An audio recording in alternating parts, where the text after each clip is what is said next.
Hello ladies, in the last couple of posts and videos I have revealed how I felt about dressing for the home and the great advantage it has on your mind, on your emotions, on other people, and on your performance in the home. And I used to think that since no one was going to see me that day that there was no point in dressing up, but it is more than just the appearance. There is something that it does to your personal ambition and dignity.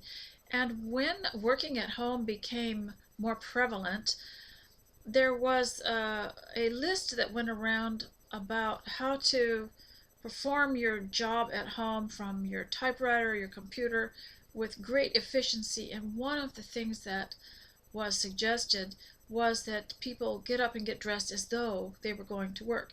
And so this is my belief that if you dress as though you are headed for something really, really significantly important, and that the way you dress has something to do with how you mean to do business, that it does have a big effect on how much you get accomplished and how you feel about your home. Now, one of the things that I noticed in between not caring about how I felt, how I looked, and caring about it was on the day that I did not particularly pay any attention to my appearance. There were all kinds of emergencies. The phone rang, people came to the door, someone wanted me to go somewhere, um, and I didn't feel prepared. I was always feeling behind. So dressing up for the home will make you feel prepared, and that is one of the most important things in managing the home, is to feel prepared. Now, another thing is that dressing has a lot to do with your organization at home. And if I were to ask, if you were in a class and I was the teacher and you were in the audience, and I were to go around and ask, what bothers you the most about your home? What makes you the most unhappy? What makes you want to run away from it?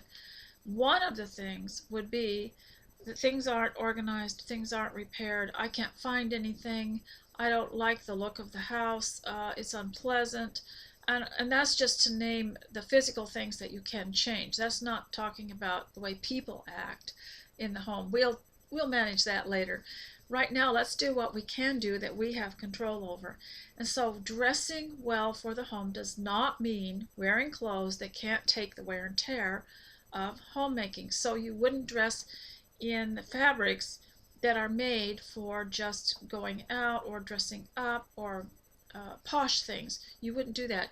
You would wear things that work well in the home. And for me, it's usually natural fibers, cottons, linens, anything that these days are so many natural things that you can find that will not make you uncomfortable and keep your body sufficiently warmed or cooled.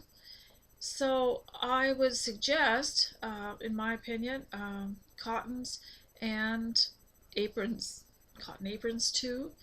And I sew a lot of my clothing. I prefer them. But lately I have run low on my homemade clothes, and so I'm wearing commercial clothes. In fact, the little cardigan I'm wearing is cotton knit, and so is the little t-shirt. And I'm wearing as you can see in the picture that I'm going to provide on the blog, I'm wearing a corduroy skirt with this. Now, in organizing, there's often confusion in your mind. One of the problems with being disorganized in the home, and we all know this, is you feel like your head is whirling, that you can't focus, that your thoughts won't settle down, that you don't feel in control of everything, and somebody wants something, you can't find it, or somebody wants something and you're in such a mess you can't help them.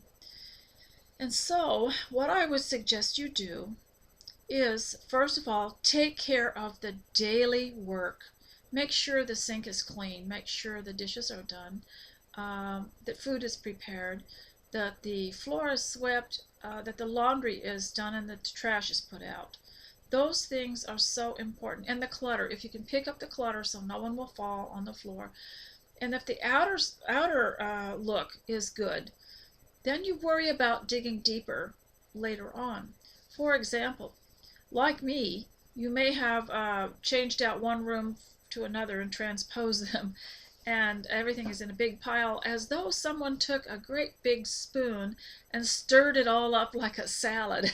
And you have piles of clothing and piles of books and piles of papers and piles of household items, and you don't know where to start. Now, the first thing that I would suggest you do is separate things. Separate them into categories and put them in separate places, piles. Books, papers, urgent things that you need now, and clothing and furniture and things like that, all in their own category. Don't have to be put away in the right place. But if you can put them in their categories, that helps the cleanup so much better. You'll find once you get the clothes all in one pile, once you get the books all in one pile, once you get all the pens, pencils, and erasers all in one pile, things seem to be easier. It's easier to sort them out. And the other thing is that, like any place of work, you need to stop for your break. You need to stop for lunch. You need to have downtime and not be in a hurry, and not to try not to lose your mind over it, because this is one of the things that people complain about the most, is that it makes them so confused that they just want to sit down and cry. And it's difficult to do some things. Now, when you realize that no one else is going to do it and that you have to be the hero of the day, that's when you start to get your energy back, when you think that you can do it. And so another thing about organization is that each day you'll have the same work to do again. You'll still have to clean up the kitchen. You'll still have to clean up the bathroom. And if you can keep those things done, they keep you rather stable, rather sane, because you know those rooms are going to be organized. It's later on, after you do the surface work, later on you can tackle a shelf in the bathroom, or a box of storage papers, or whatever that you have there. Have a pile of things to attack later on. But basically, if you'll do your routine, your daily routine, you will stay closer to sanity, in my opinion. Now, if you've got a different system that works better for you, you can leave a comment for me, and I would really appreciate it. Now, all through the Bible, we see references to things that are beautiful, and you can look up the word beauty in the Bible and see what significance it has, what it means, in relation to the creation, in relation to people. And so there isn't anything wrong. And I know a lot of people hesitate, thinking that it's vain, or that it's taking too much time to look after your appearance and to look after the clothing that you wear.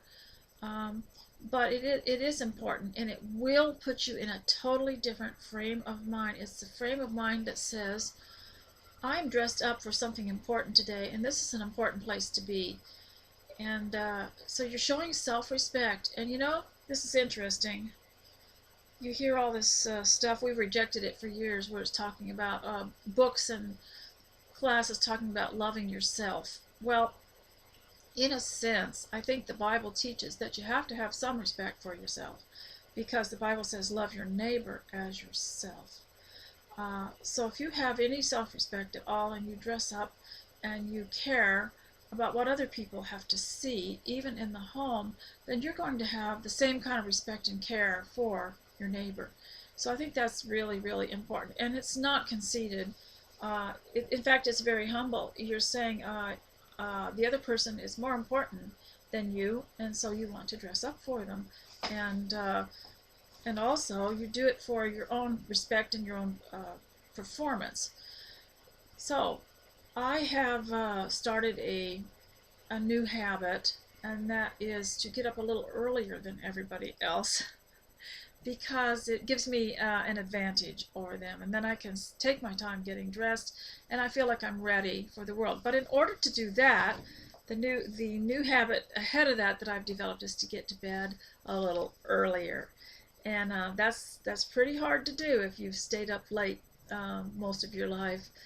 But it's a great advantage to get up and hear the first sounds of the day, while it's still quiet. It's very important for the mind, very important for the soul.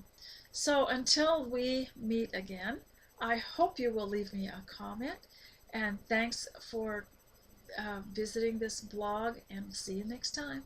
Bye.